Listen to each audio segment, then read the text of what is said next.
para los hogares colombianos. La semana pasada fue aprobada esa transición a la renta ciudadana que fue dispuesta en el Plan Nacional de Desarrollo. Digamos que acá lo que buscamos es precisamente un impacto a aproximadamente 3 millones de hogares colombianos que se encuentran en estado de pobreza extrema. Hemos priorizado en este ejercicio, digamos, mediante una apuesta de focalización muy rigurosa, 466 municipios. Esto basados en lo que nos arrojan los mapas de hambre, digamos, en los municipios donde encontramos que hay los mayores márgenes de desnutrición. Digamos, ya estamos hablando de una crisis humanitaria, a estos hogares, digamos, que allí se encuentran en el grupo A de Sisbén, a una población, la población de víctimas también y de indígenas, les serán garantizados ingresos de 500.000 pesos, y a las demás familias a lo largo del territorio nacional que hacen parte del grupo A y B del Sisbén, estamos hablando de un aumento sustancial en cuanto a los ingresos que tradicionalmente estaban recibiendo. Esto lo hacemos por el momento con la base legal de lo que teníamos en Familias en Acción. Es decir, las corresponsabilidades van a ser las que estaban allí dispuestas en materia de salud, de educación, y digamos, el ingreso va a depender también de la conformación de las familias. No es lo mismo una familia que tiene 1, 2 o 3 hijos. Lo que sí es que todos estos beneficiarios van a ver un aumento de más del 40, 50, 60% en cuanto a la transferencia que ordinariamente estaban recibiendo. Esa familia que sale de esa situación de vulnerabilidad, por ejemplo, aquel que consigue un empleo y todo, pero no los vamos a castigar retirándole inmediatamente el ingreso, porque eso puede redundar de pronto en una desmotivación, digamos, a buscar otras opciones y otras fuentes de ingreso. La idea es una temporalidad, pero por otra parte también un ingreso que se va a garantizar más allá de que, por ejemplo, superen esa situación por un tiempo también, mientras se logra rescatar permanentemente a esa familia de esa situación de pobreza extrema. Es decir, es una forma de fomentar también que logre su autonomía. Y eso también son como prejuicios que se tienen, que la gente quiere esos ingresos regalados y que quiere depender y esclavizarse, digamos, de esos beneficios, cuando todo lo contrario, la realidad lo que demuestra es que la gente quiere lograr su autonomía y valerse por sí misma, pero para eso tenemos que garantizarle un mínimo vital, que obviamente no son 25.000 ni 80.000 pesos. Aquí ya estamos hablando de una apuesta que le permite a esa persona superar ese estado de vulnerabilidad. Directora, bien importante esa precisión que usted hace. Entonces, para todas esas familias que nos están siguiendo en diferentes zonas de Colombia, van a manejar la misma base de Familias en Acción. ¿Esas personas que quieran acceder tienen que hacer algo adicional o tienen que ir a algún punto, o qué les podríamos decir? Sí, el llamado de hecho es a que por favor actualicen la encuesta del Sisbén. Sabemos que hay muchos errores en esa encuesta, no tantos de pronto como el imaginario de lo que se piensa, pero sí hay errores que debemos corregir. Y por ejemplo, las familias que están mal clasificadas, es que por favor hagan la actualización en la metodología 4. Este Sisbén nos permite medir pobreza multidimensional, es mucho más eficaz, digamos, en términos de medición, y lo que tenemos proyectado es que con esta actualización vamos a tener más de 300.000 nuevas familias, digamos, que van a salir reportadas allí como pobreza extrema, y por consiguiente se van a ver beneficiadas de esta apuesta. Directora, ustedes hablan también de una asignación diferenciada. ¿Cómo se podría hacer esa diferenciación? ¿Qué margen tendría y cómo una persona puede acceder con la información que entregue a que tenga una renta mayor a otra familia?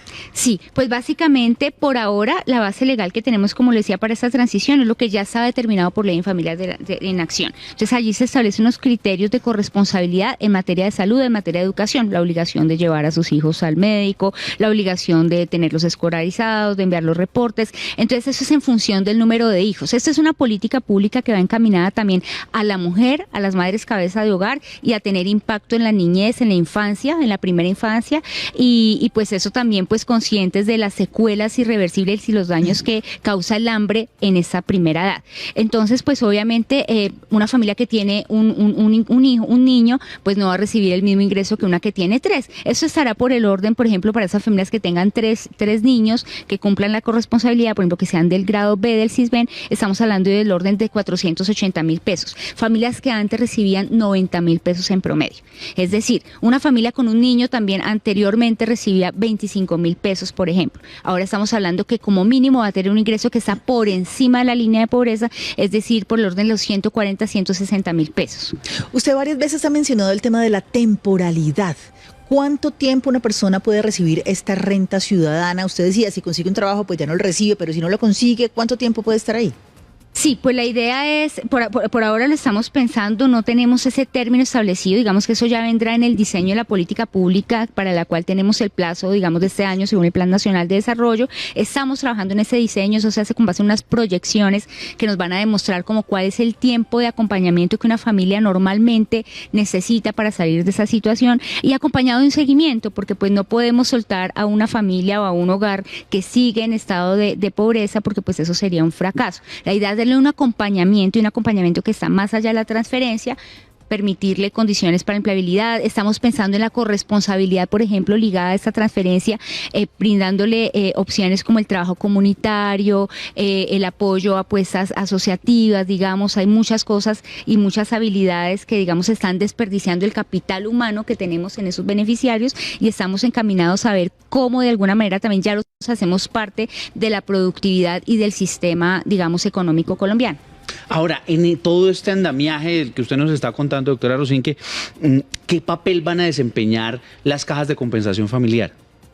Pues a ver, en todas las apuestas que estamos haciendo el gobierno nacional hay una conciencia de la necesidad de articulación de las diferentes entidades del Estado, porque hemos visto cómo la falta de comunicación o la falta de articulación hace que el impacto cuando se llega al territorio o el impacto cuando se priorizan unos sectores pues no es el mismo. Entonces no es solamente cajas de compensación, aquí lo que estamos hablando es que, por ejemplo, en todo lo que es hambre cero, en todo lo que ha sido pues esta apuesta, por ejemplo, las transferencias, están involucrados educación, salud, agricultura, digamos que hay una comunicación permanente entre todas las entidades del Estado para ver en qué medida cada uno puede ofrecer algo para aportar a esas apuestas que son, pues, digamos, determinantes para el gobierno nacional. Es la directora del Departamento Administrativo de Prosperidad Social, Cielo Rosinque. Ya vamos a seguir con ella. Vamos a hacer por ahora una pausa. Vamos con lo que pasa ahora y continuamos con ella aquí en el set de Cerno de los programas que ya existían y lo que se vendrá en los próximos meses también. Sí, en efecto, en el Plan Nacional de Desarrollo tenemos un artículo dispuesto para las transferencias monetarias y ahí se faculta al presidente de la República para que a lo largo de este año se diseñe pues el programa de acuerdo a las prioridades del nuevo gobierno y nosotros apostamos a una política no asistencialista.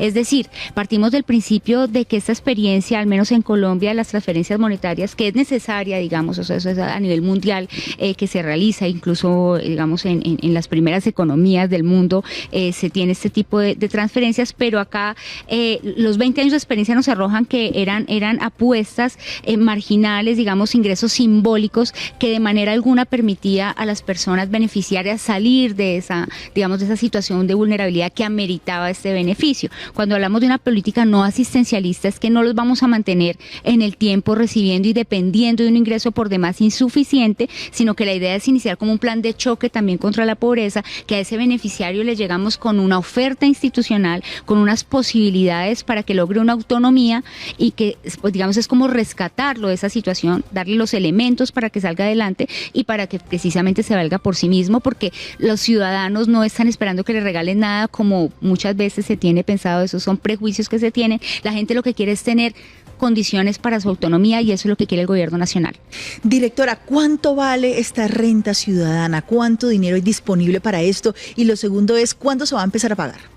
Bueno, en este momento estamos hablando de que hemos logrado ya en la edición presupuestal lo que teníamos para esta proyección. Estamos hablando de un ingreso de 7 billones de pesos, una parte del cual estaba ya determinado en lo que teníamos en Familias en Acción, que estaba por el orden de 1.700.000.000. Logramos 5 billones adicionales y esto comenzará a pagarse desde abril. Estamos corriendo todo, haciéndolo en tiempo récord, pero es el término que nos da, digamos, ya la parte legal, las resoluciones, todo lo que implica la logística, la metodología ya de lo que implica el pago. Se hará un retroactivo igual para las familias beneficiarias. Una aclaración que es importante es que como tenemos la base legal de Familias en Acción, el pago será bimestral, es decir, no se van a recibir los 500.000 pesos o los 480, lo que cada familia le corresponda cada mes, sino que se acumulará haciendo un pago bimestral por el orden del 1.000.000 de pesos, 800.000 pesos, en fin.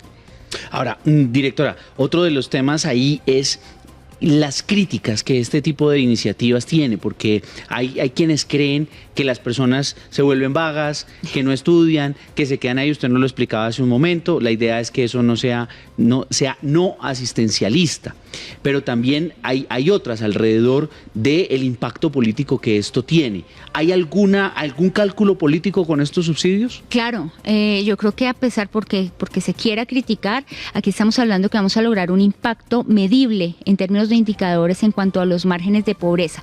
Y cuando estamos atacando la pobreza extrema, cuando estamos iniciando un plan de choque contra el hambre, esto redunda incluso también en esa apuesta de la paz total, porque un territorio, una democracia donde la gente no tiene ni siquiera sus 3 comidas al día, donde la gente no tiene un ingreso mínimo vital, pues es caldo de cultivo para la violencia, para que, digamos, los sujetos que están en esa situación sean fácilmente instrumentalizables por grupos al margen de la ley. Digamos que como que esto es un plan integral precisamente que busca la equidad, que yo creo que es la apuesta fundamental en un país tan desigual como Colombia, uno de los más desiguales del mundo, y es una situación que, digamos, en una democracia no es sostenible. Pues directora, bien importantes esos esfuerzos que se hacen entonces por disminuir esa inequidad, esa desigualdad que hay en Colombia. Le agradecemos por habernos acompañado hoy aquí en el set de Señal de la Mañana. A ustedes muchas gracias por la invitación. Es la directora del Departamento de Prosperidad Social.